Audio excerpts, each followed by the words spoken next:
Howdy folks, and welcome back to No Guarantees. Today I'm going to be covering a complete engine and engine bay tune-up on my 91 YJ. We've got plugs, wires, cap, rotor, coil, fuel filter, radiator cap, belt, valve cover reseal, radiator hoses, thermostat gasket, an air filter if I can find the factory housing, an Italian tune-up, an oil change, and even a down and dirty paint job. And that's quite a mouthful, so let's get to work. I'm going to start by pulling everything off that's easy. I'm not going for show quality on this paint job, just better than it is. Things like the plug wires, the battery, the belt, the radiator hoses, the washer fluid and coolant reservoirs, the intake, all that kind of stuff. Anything I can just get out of the way to make it easier to paint the fenders, firewall, and block.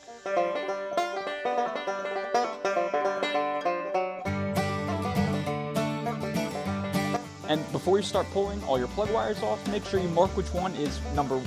That'll make it easy when you put them all back together to know which one to start with.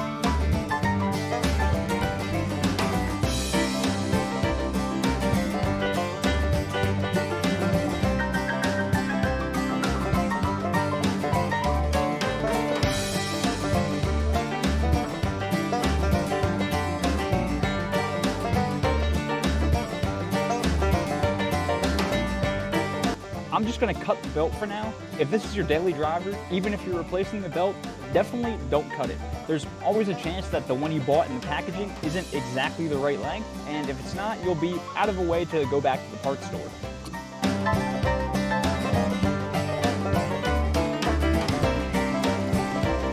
I think that's probably the smallest mess I've ever made doing that. Pulling off the thermostat housing too. And somebody, not going to name any names, already snapped off the upper bolt, so I'll have to deal with that too.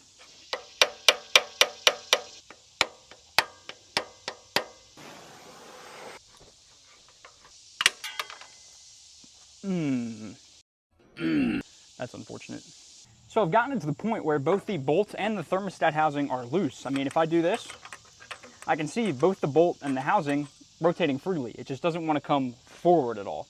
That bolt and that thermostat housing are good friends. Blah, blah, blah, galvanic corrosion, dissimilar metals, whatever. I've gotten it to the point where I diced up that thermostat housing enough, I can rotate it around, pull that bolt out, and the thermostat should just slide right out. Safe to say I'll be replacing the thermostat housing, the gasket, and both the bolts. Here's the crusty old thermostat.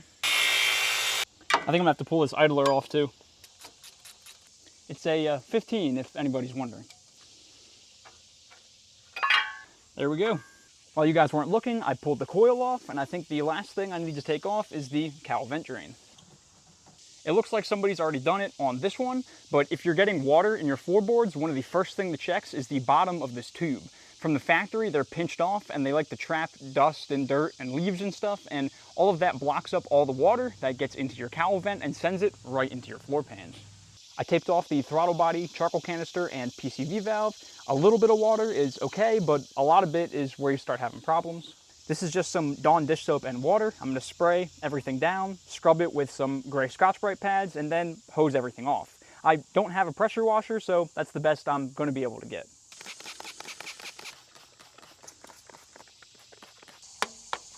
Evicted.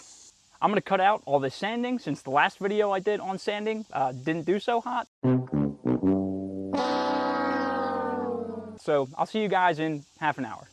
Here it is all rinsed off. You can probably see that the valve cover is still a little bit greasy. Like I said, it needs to be resealed, and I'm going to reseal it and clean it up off the Jeep. There's no point in me doing that in here, and then I can also get a good look at what this engine looks like on the inside. It's just a bunch of 7/16 studs and bolts all the way around.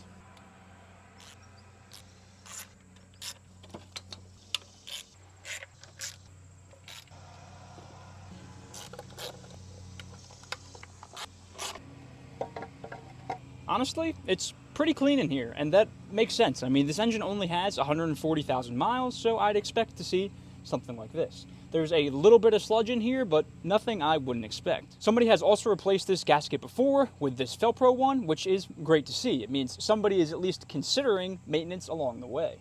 Well, I've got the valve cover off. I might as well run the jiggle test, make sure everything is pretty solid. Good, good, good, good, good, good, good, good, good, good, good, and good. So everything in here is good to go. This is also a New Haven head. There's an NH right here, New Haven. I believe that's one of the preferred head castings on one of these, so all good things. As far as the valve cover itself, not gonna do anything crazy, just wire wheel it all down and replace all the fittings on the top. The valve cover gasket itself wasn't the one that was leaking, it was all these quarter turn fittings. Somewhere around 91, 92, 93, they changed from the quarter turn style, like this, to the push-in style, or vice versa. I can't remember which one came first, but just make sure if you're redoing your valve cover, like I am, you get the right kind of fittings. Valve cover is cleaned up and drying over there, getting ready for paint. And things over here are mostly dry, so I'm gonna get out the paintbrush and start going to town. I'm not gonna show you guys every inch of it, so I'll check in with you halfway through. I've got to wrap it up for the day, but here's where everything stands. Honestly, in the engine bay, everything looks pretty good. There's absolutely nothing that I can complain about. I don't know how well it shows up on camera, but in person, you can definitely tell that it's been brush painted, but what are you gonna do? New day, paint's dry, which is definitely a good thing because it's raining today. That's obviously not ideal, but if you spend all your time looking for excuses, you won't have any time left to work on anything. I wanted to start off today nice and easy with the valve cover. If you don't remember which side is forward, it's the one with the big blank spot in the front. From the factory, these came with a big sticker right there. And there we go. Now that I've got my orientation correct, this is kind of old school and probably not necessary, but I'm gonna pull the gasket off, take some brake clean, clean the inside edge of the valve cover, and then take some RTV and put it on the back side of the gasket. You don't want to put it on both sides so that if you ever have to pull the valve cover again, it comes off easily, but I like to put it at least on the valve cover side. And I should mention that I'm only doing this because I'm using the cork style gasket, and I typically get a better seal with these. If you're using the more expensive rubber style, like the one that I took off the Jeep, you don't need to put any RTV anywhere, they seal up all right without it. There we go, nice thin layer all the way around. And now I'm just going to let the weight of the valve cover just set that gasket up into it. Once that dries, I'm going to give it, 5 minutes or so. I like to take some grease and put it on the other side of that gasket. Like I said, completely unnecessary. This is kind of an old school trick if you have an engine that you're going to be adjusting the valves on or something like that, which obviously I won't be doing on this 4-liter. But to me, it's just a good practice nonetheless. There we go, nice and thin. Flip this bad girl back over. And we can get our grommets in. So CCV, PCV, XYZ, whatever you want to call it, this thing has a ventilation system.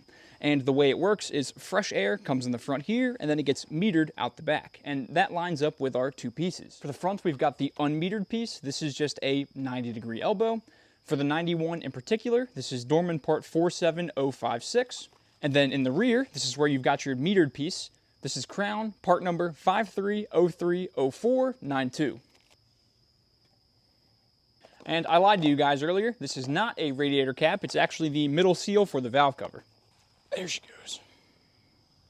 I figured I'd give this thing a once-over while I let the RTV dry, and this alternator is pretty crunchy. I don't know if you guys can hear it while I'm rolling it around, but there's a reason I'm only rolling it a quarter turn. If I try to go past that, it completely locks up to the point where, oh man, I can't even turn it anymore. So unfortunately, there goes another $100–150 because I don't want to give this to somebody with this alternator on there. Same thing goes for the heater core hoses. These are Mopar originals, which I knew, and I was planning on leaving them because if you burst one, you can always just loop it, but I figured I might as well replace them.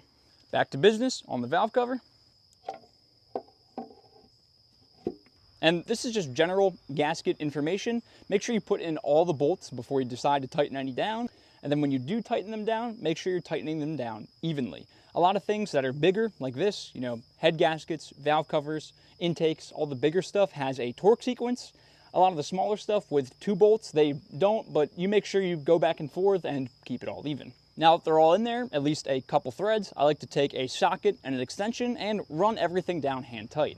After that, I'll let it sit for an hour or so while I'm working on other stuff, and then we can final tighten it down. That's just to let the RTV and the grease set up, mess with each other, and make sure they're happy. Like I said, other stuff. First things first, these heater hoses are coming out. And you don't have to be super careful removing the hoses on that end, but on this end, you have to be very careful. The last thing you want to do is damage that heater core and have to go through that whole debacle. But if you do damage it, I have a video on it. I'm actually going to take a knife and cut the hoses off just to make sure I don't do any damage. And sometimes the name of the game when you're trying to do things cheaply and still make them nice is to reuse parts that you've already got. These are some leftover heater hoses that I have from when I had a small block Chevy in my 94, and they should fit close enough to work with this 4.0. Yeah, there we go. It's a little bit tight and it looks a little bit janky, but it definitely works.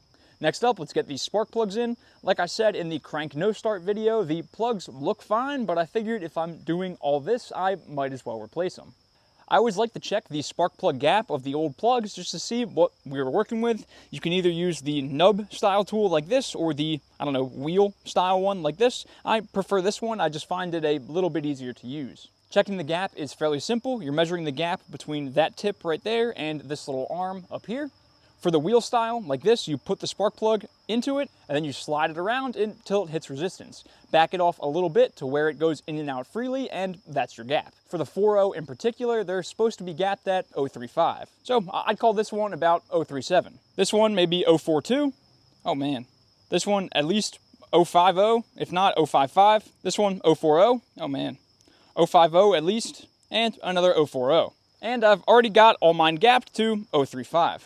My guess is more than likely the old plugs were advertised as pre-gapped. That's almost never the case. Most of the time they're too big because they're trying to fit a variety of engines. So no matter what brand of plugs you buy, always make sure to gap them correctly. Taking a look at this style, you can tell how beat up the 0.35 is compared to all the other points, and that's because I grew up with 4-liter engines. My parents always had Cherokees and Grand Cherokees, and my dad's definitely gapped his fair share of plugs.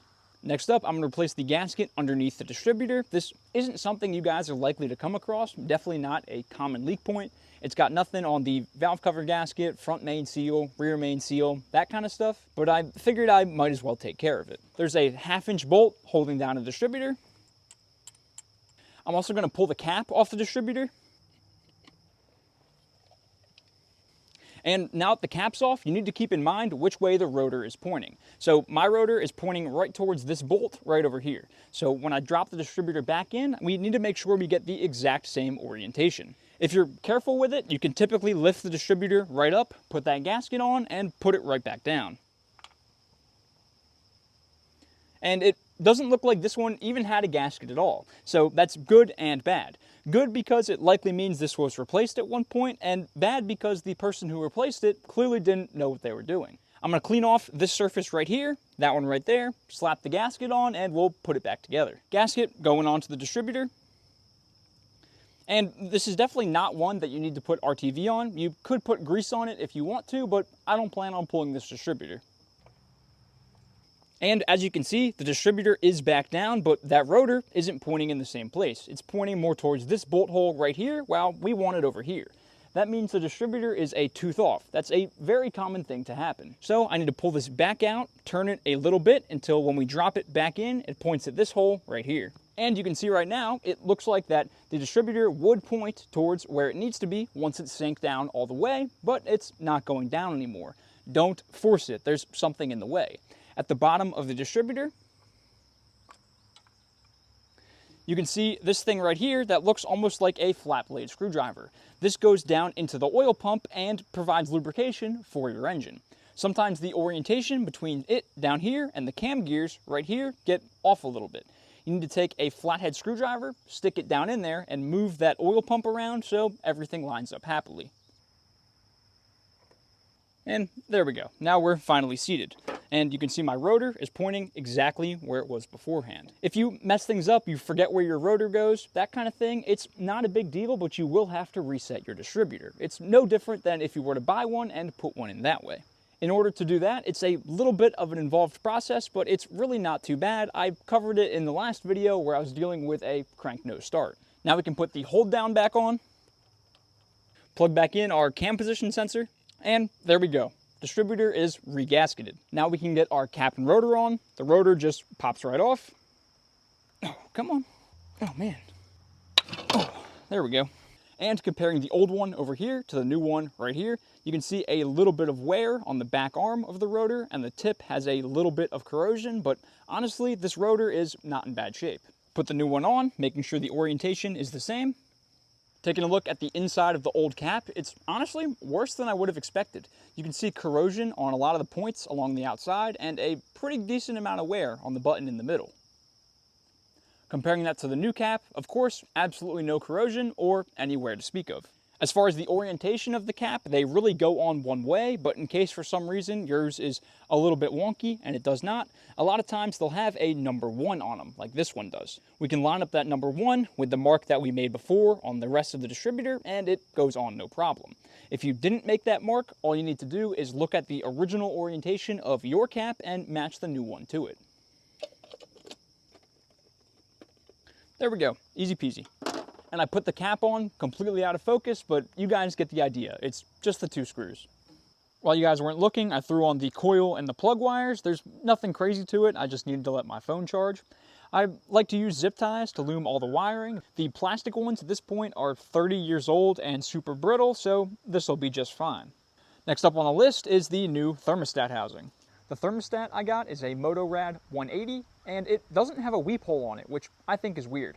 There we go, just a little 1/16 inch hole is all you need. I'll put the hole towards the top. In my head that makes sense to let air out, but it probably doesn't matter. Just like the valve cover gasket, I'm going to take some brake clean and a rag and wipe down both of the surfaces. Brake clean on a rag. Thermostat itself as well, even though it's new, it can't hurt anything. Throw in the thermostat with the weep hole on top, and RTV both sides of the gasket. Unlike the valve cover, I'm not planning on pulling the thermostat anytime soon. There we go, nice thin coating all the way around. Of course, my thermostat fell into the nether regions, but it does need to go on first before you get that gasket on. And the original bolts are 0.97 inches and 2.38 inches. It might be 2 3/8, but somewhere in that range. Unfortunately, my local Tractor Supply doesn't have anything like that, so I got 3/4 of an inch and 2 inch. If these aren't long enough, I did also get an inch long and a 2.5 inch long that I can trim down. You want to make sure that the bolts are not bottoming out and they're getting fully tight on the thermostat. I don't know if these are blind holes or not, so I'm going to put some RTV on them just in case. And everything should snug up pretty easily. If it doesn't, that means there's some gunk in your bolt holes, your threads might be a little bit messed up, or your thermostat moved out of place. It's really easy for that thermostat to slide just a little bit, and then it can pinch the gasket or prevent the housing from tightening all the way. And I'm sure there's a torque spec, but the German torque spec is good enough for me. And there we go, new thermostat is in. I finished up the heater hoses. They admittedly don't look as good as the molded ones, but for what we're doing here, that's just fine. Onto the radiator hoses, you can see the new ones over here and the old ones over here. I always like to compare them and make sure everything looks okay. Starting with the lower hose, they've got pretty much the same shape. The bends look similar, and if I look at them from the side, they appear to be the same length as well. This one looks a little bit longer, but that's just because it's on the left. If I switch them around, now you can see that this one looks a little bit longer. It might be a touch long, but I'm not too worried about it because it's the lower hose. Onto the upper hose, the shape looks more or less correct. This one does dip down at the end, whereas this one continues straight, and it's definitely a little bit too long. You can see this one stops here, and this one has an extra inch, half inch. Looking at it from the side, you can definitely see that change in length, so I'm going to have to do something about that. And the reason I'm more concerned about the upper hose than the lower one is because any extra length up here gives a perfect spot for an air bubble to be trapped. If I get down low, you can see with that added length, it's actually above our radiator cap, which we definitely don't want. Always be careful cutting hoses. You can always cut more material off, but it's pretty dang difficult to put it back on. This is as much as I was comfortable cutting out of that hose. You can see it's still a little bit high, but it's definitely better than before. This is within reason, and we can deal with this. It's hard to see, but the lower hose right there, test fits good, so nothing to do there but clamp it down.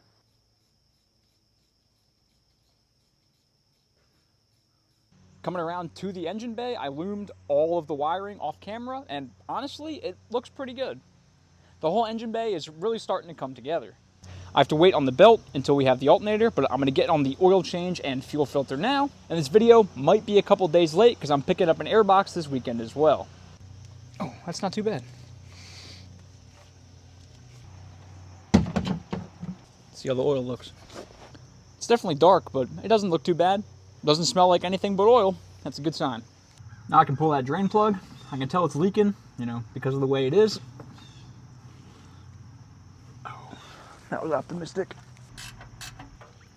Definitely dark. Looks like we've got a regular washer, not a crush washer, and some RTV on there. So yeah, that'll do it. New crush washer in down here. And everybody's got an opinion, but this is a fact. This is a flat tappet camshaft engine. It's no different than your classic small block Chevy. You need to make sure that you're adding a zinc additive into the oil. I don't know why, for some reason, people seem to think that doesn't apply. Maybe it's because this engine's in the 90s rather than the 60s, but trust me, it definitely does. And I'm not going to name any names, but somebody may or may not have lost the coolant temperature sensor, so I'll have to pick up a new one of those as well. Here's the old fuel filter and the one that I'm putting back in. It's really hard to get a camera under there because this Jeep isn't all that tall, so you'll just have to take my word for it. The fuel coming out of that one was pretty dark. It was almost black, so I don't know what has been going through this fuel system or coming out of that filter, but it's definitely no good. If you don't know where your fuel filter is, it's right on the inside of the front of this tire, right about here. When you're taking a look at it, it'll have this skid plate on top of it with 4 10mm bolts. 1, 2, 3, 4. And then there's a clamp that goes around the fuel filter. This is the upper half of it with another 10mm nut and bolt. New alternator came today. Pretty simple install. We've got a 13 up here, a 15 down here. And if I flip it over, we've got 2 10s, 2 7s, and then originally, I believe that's a 12, but on mine, it's a 10.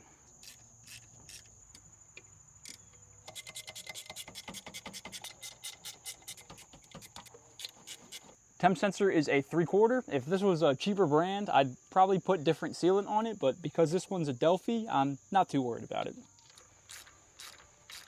My wonderful mother found the old coolant temp sensor on the ground, and there was nothing wrong with it, so I'm going to throw it back in. And this one I am going to put some black RTV on the threads. Some people will tell you that putting RTV on the threads of a sensor like that will mess up its ground reading, or let it not read at all, but I've never had an issue with that. I find while you're screwing in the sensor, it takes off all the RTV it doesn't need. Right back in. The factory airbox doesn't fit because of this silliness right here, so I'm just going to pull it off. Almost forgot about the intake tube. This is definitely not for this. This is 100% for a 2.5. Alright, I'm going to mess with this, see if I can make it fit. I'll see you guys soon. I've got it in there, but you can tell it's definitely not right. This tube is just too long. It's clearly one for a 2.5. So I'm a little bit annoyed. I drove about an hour each way into Jersey to pick up some parts that don't even fit due to the guy's description. Here is the final product, and honestly, I'm pretty impressed. I think it looks pretty dang good. I haven't done the math yet on how much money I've got into prettying up the engine bay as well as giving it the tune-up, but I think just taking a look at it, it was more than worth it. The airbox tube is gonna have to go. The one for the 2.5 just is not cutting it, even with this redneck cut down hose clamp bit that I did. I'm gonna have to get rid of it. I should be able to find one for the 4.0 online or locally. Per tradition, I'm gonna cover exactly how much everything costs. The crank position sensor was $31. A new battery was $200. I typically try to avoid that on vehicles that I'm trying to flip like this, but it definitely needed one. The battery cables were so corroded and the battery was so corroded that I don't know which one started it, but they were definitely both finishing it. An oil change was $33. 2 cans of seafoam that I haven't used yet from the first video were free. Now that I've got this thing running and driving again, I plan to give it the good old Italian tune-up. A 2-pack of exhaust hangers that I didn't even show was $7. They have this thing done up with a coat hanger that I pulled off in the frame repair video, and I just hung it up properly. The upper radiator hose was $10, the lower radiator hose was $15, the thermostat was $3, a thermostat gasket was $1, spark plugs were $10, plug wires were $20, the Dizzy cap was $8, Dizzy rotor was $4, a coil was $24, fuel filter was $10, air filter was $5, a new belt was $20, the valve cover oil cap thing was $7, the PCV breather was $4, the PCV valve was $17. That's a little bit ridiculous if you ask me. The valve cover gasket was $3, battery cables and the battery terminals were $53. The thermostat housing and bolts was $21. The black paint that I brushed everything down with was $33. The aluminum paint was also $33. The alternator was $75, the airbox was $30, adding another 10 or so for the new hose, and the wire loom and the tape was roughly $50, but I have a ton left over for future projects. Same thing goes with the paint. Again, a ton left over. That brings the total for this video to $737, and the total for the project so far to $3,490. So honestly, a little bit higher than I was hoping to be at, but I should still be able to turn a pretty penny on this rig. I'm projecting anyway to be in this thing by the time it's done, excluding DMV fees, to be about $3,800. My estimated projection on what I should be able to sell it for in our market in northern Delaware is probably in the $6,000 range. So roughly a $1,500 profit when you account for DMV fees. Sign me up for that any day of the week. The next video on this thing is going to be all of the internal and external cosmetics. This thing doesn't need anything big, but it's all the little stuff like painting the bumper. I think is going to go a long way. So thank you all so much for watching, and I'll see you next time on No Guarantees. And just drill a hole. And the original bolts are 0.97 inches. Whew.